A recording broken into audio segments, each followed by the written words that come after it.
it's Shel C from PaperOcotilloStudio, and today I'm sharing with you my mixed media art journal page for the Pick a Stick Challenge Facebook group, which is brought to you by myself and Peg Robinson. You can go over there and ask to join. The link is in the description box below. The first one-word prompt was mix, and I decided because the colors are periwinkle and coral, I decided to mix some periwinkle. I don't have that color in any of the products except for maybe alcohol ink, and I didn't really want to use that today. So there I am looking on my phone for what the RGB code color of periwinkle is, just to make sure. And then I'm going to paint it on my background. This is a Strathmore watercolor spiral bound journal that is 9 inches by 12 inches with 140-pound watercolor paper in it. And I have it all taped off around the edges and some deli paper tucked in between to protect all the other pages in the book. So I want to paint this on in kind of an ombre look, darkest to lightest, and so I am adding some titanium white paint as I go to make it a little bit lighter. And then I'm also just to add texture to the background, because otherwise it's just a painted background, kind of boring. I'm using a Tim Holtz stencil to remove some of the paint with a baby wipe, just to add texture to it, because I thought it was boring. Didn't really need to do that. It's not necessary, but I just felt like it. So there is my periwinkle background. Periwinkle is a kind of cool color. It's kind of a bluish lavender. Pretty neat color. So then once that was dry, I moving on to the next step, which is crazy. And something that I thought of, and I had to look up really what it means, is the phrase crazy like a fox.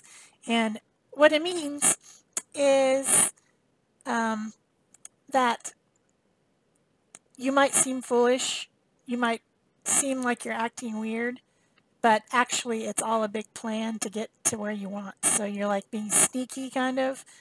I don't know. It's a weird phrase, and I really couldn't find the origin of it, but it is English, American English slang, and so that was something that I thought of to go with the prompt crazy. And then the other thing I thought of, and then it made me even think of it more with the next prompt, was crazy in love. And, you know, there's a song that's crazy in love, and, you know, when you get that first taste of something that seems so amazing about another person, and you just kind of a little bit bonkers for them, and that's all you can think about, you know, that's crazy in love. You get over it eventually. Then it just kind of mellows into normal affection instead of being so nuts. But for this prompt, I decided to draw my crazy as a fox. And I do have a reference. This is illustration from a coloring book that I saw, and I was looking at it as I was drawing, so it didn't come completely out of my head. And then, of course, the next prompt is crush, and my little fox can't be crazy in love and crushing on someone if he doesn't have a little companion. So I drew another fox, more forward-facing instead of sideways-facing, and it's a little bit smaller, and at first I had the tail up like the other one, but then I ended up switching the tail to be more laying down to kind of give balance to the page, to bring an element down into that corner. The other fox is taking up more than half, which made it a little bit off balance. I'm not sure what my big plan was. I don't know why that other fox is a little bit bigger than the other one. It's just how it worked out. And I'm using my Pit pen, the brush pen, which is an India ink, to go over my pencil lines and make them very visible, because I do plan to paint this with acrylic paint. And also there's some other steps that I wasn't sure. So I just thought I better make the black lines bold at this point. I probably could have skipped that step, but it did help in the end. So anyway, there's the two foxes that are crazy in love, and they're crazy like foxes. So I put a little heart up at the top over their little heads. They're cute. They're very cute. Cartoony, kid looking. So then the next step was layer, and I decided to add some collage layers. You could put any kind of layers on there. You could layer on some stamps, you could layer on some more paint, you could, do whatever. But I decided to do some collage elements because I kind of wanted to make the background sort of like a forest or something, something interesting in the background. So I have this tissue paper, and I just tore some strips out of it, and I'm going to collage that on with some Liquitex matte medium in the fluid. And then I also have a couple napkins I'm going to put on too, just for extra interest and texture. And I'm not too worried if I go over the foxes a little bit, because these layers should be translucent, so I should be able to still see my thick black lines. The tissue paper was kind of wrinkling, so I used a hotel key card to smooth it out so that it wasn't so wrinkled. That's the thing about using a fluid medium, is that you might get wrinkles. So it's always a toss-up as to what medium you might want to use. But this tissue paper has little birds all over it, but they don't really show up in the end. So then I have this lavender colored napkin that had some flowers on it, and I thought I would throw a couple of the flower pieces on just to make a little bit more different pattern. Napkins are always a fun thing to do with collage because they also turn very translucent, and so you see the background through the napkin and the edges all blend out pretty well. So then this one, I figured I'd use a little bit of the text out of it. I'm not using the butterflies, I'm just using the text bits. And that all pretty much gets covered up in the end, but oh well. It's all about the layering. I could have collaged right over the top of my fox, but I figured I was just going to paint it anyway, so why waste the matte medium and paper? Really wasn't going to be any point to it.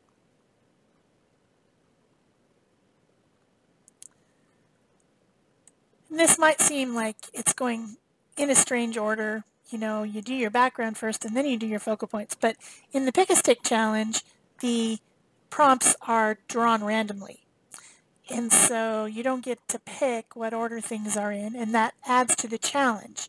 We like to challenge you to do, think outside of the box. Also, since they're just one-word prompts and they're not directions, like they don't say, oh, go do this and do that and put some gesso on and put some stenciling on. They're just one-word prompts. You can interpret them in so many different ways. You can, it's all up to you what that word makes you think about. And some people find that overly challenging, and some people think it's great. And I'm one of the ones who thinks that this really challenges me, keeps my brain alive to think about what I'm going to do with these prompts. If you're not thinking, then you're not learning, and if you're not learning, you're on your way to death. So I hate to be a downer, but that's how it goes. So I like these type of challenges. I think it's fun to try to think of a way to use them in a way that makes sense. Here I was deciding that since I put that dry brushing of the periwinkle over the top of the background layers, I couldn't really see very well, so I decided to go ahead and draw my fox in again with the pen, just so that I could see it as I was painting.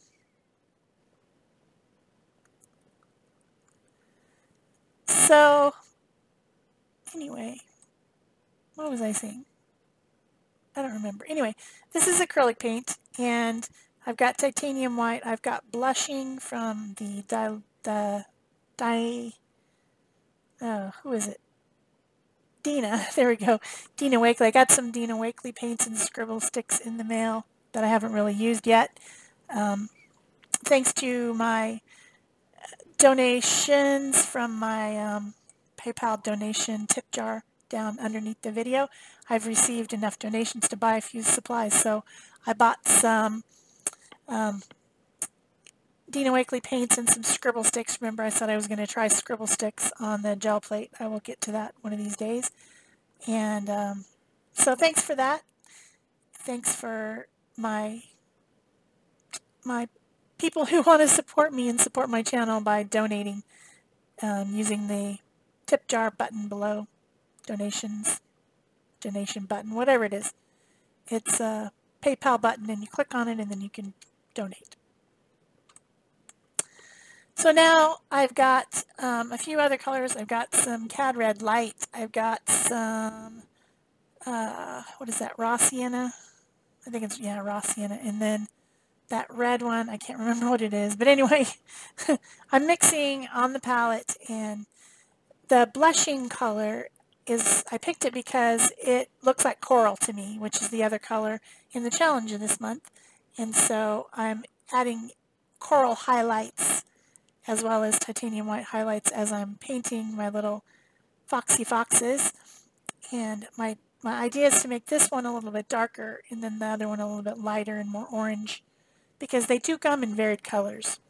I actually saw real foxes up, there's a place called Bearzona, which is like a North American animal free-range zoo type of a thing where you drive through in your car and you get to see different types of bears and wolves and buffalo and wild animals that live around in the North American region.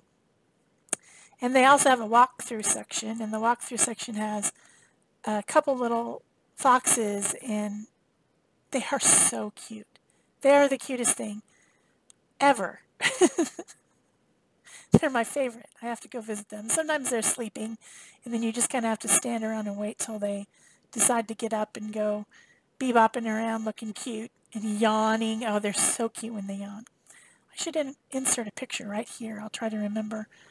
Picture that I took of the fox up near Flagstaff, Arizona. So this one's a little bit lighter colored. That one's a little bit darker color. I'm trying to bring in that coral color to make sure that I do have some coral and periwinkle on my page today. And then, oh yes, something that people don't often think about, I think, is that white is not actually white. So the areas of the fox that are white aren't really pure white. So I got out a little bit of the sky color from the Dina Wakely paints, and I'm just adding that in as a shadow and trying to get a little bit of texture going so that it looks like fur, because they are furry. And that just adds in that darker tone to give it more depth and texture. Just a little trick. I ended up painting the whole thing with an angle brush, which seems to be my favorite brush at the moment.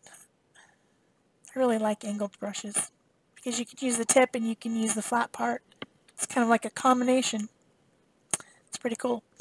So then once that was dry, moving on to the next step is spritz. And of course I'm going to spritz using some spray inks. These are the Marabou Mixed Media permanent ink sprays. So they're made out of acrylic paint, and once they're dry, they're permanent. I didn't want the foxes to get sprayed, so I used a piece of deli paper and just did a quick sloppy trace and cut around them so that I have a little bit of a mask to cover them up so that they didn't get any spritz on them. However, I was having a little bit of trouble with my stencil wanting to stick to my mask and pulling it off. So I used two different colors. Sorry, had to yawn. Kind of a lavender and an orange, which was the closest thing I had to the periwinkle and coral colors. And then I blotted up any pools before I dried it because I didn't want to be drying for 20 days and 20 nights. So the next step is numbers. Numbers have no purpose at all on this page, but that's the way the challenge works. So I was adding numbers. I decided to get out the abandoned coral ink pad, which is, this one is an oxide from Ranger, Distress Oxide paint, ink, and a stamp set, and I'm just stamping random numbers for no reason on the background, only because it's one of the prompts. Abandoned coral. Now I definitely have coral in the background and coral on the foxes, and I was thinking to myself, this one seems pretty easy. I don't think I'm going to stop. I think I'm just going to keep going with the 2 wildcards. So I got out one of the crayons, the scribble stick from Dina Wakely, just the white one, and I'm making an oval vignette. And in the pictures at the end, it doesn't show up very much, I've noticed, but I could see it, and I think you can see it as I'm doing it anyway.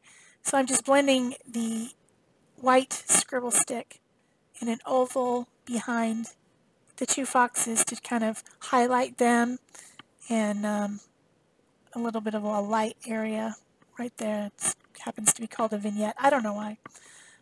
Sounds like an Italian word. I'm not sure why it's called that, but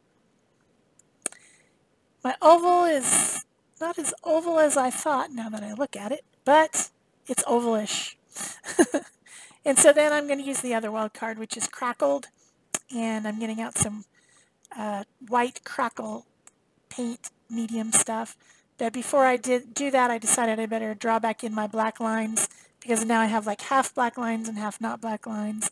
So I figured I'd draw my illustration lines back in. And this time I'm just using my Posca pen because it writes so beautifully well over acrylic paint. It's the best thing to write over acrylic paint. So I'm just drawing back in those lines again.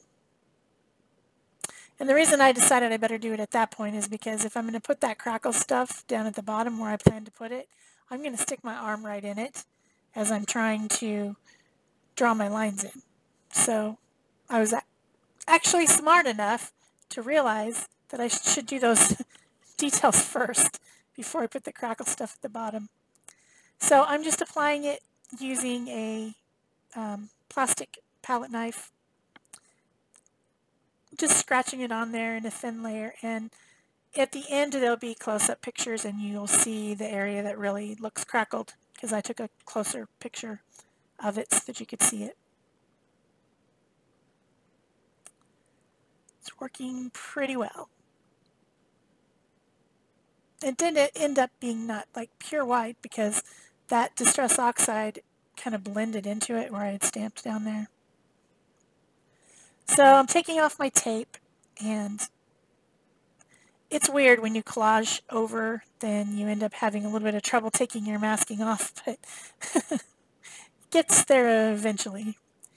And then I decided I better put my words on there, so I'm using my Brother P-Touch label maker, and I type crazy in love and crazy like a fox, both of those little phrases, so that I would remember what this page is about in 20 years when I look at this book the next time.